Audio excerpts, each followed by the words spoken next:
பாட்டி ஜனா கிட்ட சொல்றாங்க, என் குடும்பத்துக்கு சரியான சாய்ஸா பிருந்தா வந்தா.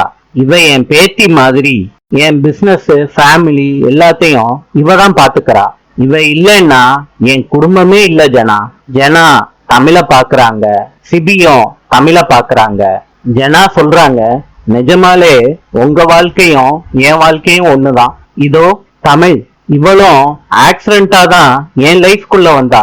தமிழோட கைய பிடிச்சுக்கிட்டே சொல்றாங்க, தமிழ் வந்ததுக்கு அப்புறம் தான் என் வாழ்க்கையே கம்ப்ளீட் ஆச்சு. ஒரு நாள் தமிழ் என் வீட்டுல இல்லைன்னா அந்த நாளே கலைஞ்சு போற மாதிரி இருக்கும்.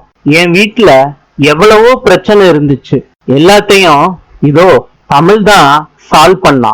உங்களுக்கு உங்க பேத்தி எப்படியோ அதே மாதிரிதான் என் தமிழ்.